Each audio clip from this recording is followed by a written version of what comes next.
Hey,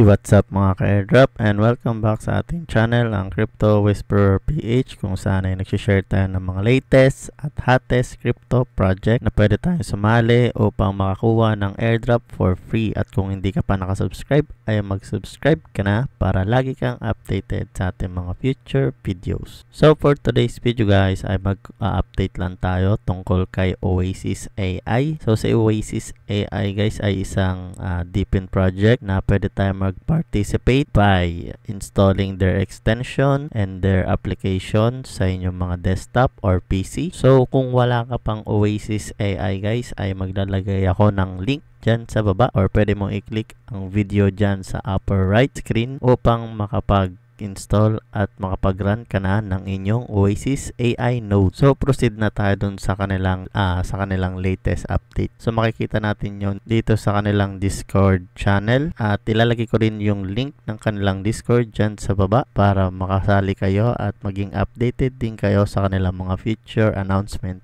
So ito nga guys, nag-update sila nung December 1. So itong update guys is galing sa kanilang AMA or Ask Me Anything session last November 29. So ang kanilang mga update nga guys is merong new desktop application, LLM or kanilang large language models. And then mayroon din silang update sa Enterprise API. And regarding sa news is AlphaFace is ending correlating to the upcoming TGE or token generation event. Ang goal time frame nila is from 2 to 6 weeks from this post. Last December 1 yan guys, no? So tatakbo yan ng 2 to 6 weeks. But still depending on the market makers, naghihintay na rin sila para sa pag-confirm ng kanilang listing date sa mga centralized exchange. Then regarding sa tokenomics naman, mafa-finalize pa ito or ipopost pa nila 1 week before ng TGE guys. Then sa mga meron pa silang network upgrade, yan. So sabi nila desktop runtimes is still in beta. So yung aking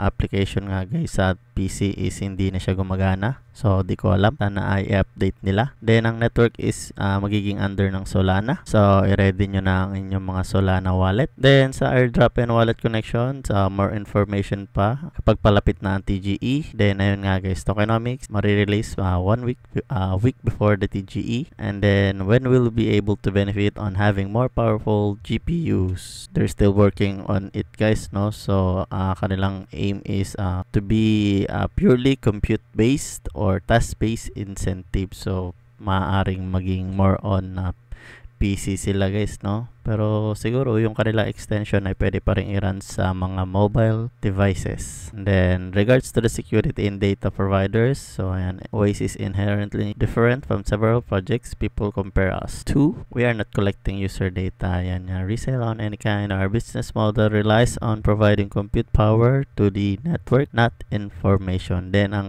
itong pinaka-importante sa lahat guys. So importante nga guys dito is kanilang total supply ay magiging range from 1 to 10 billion.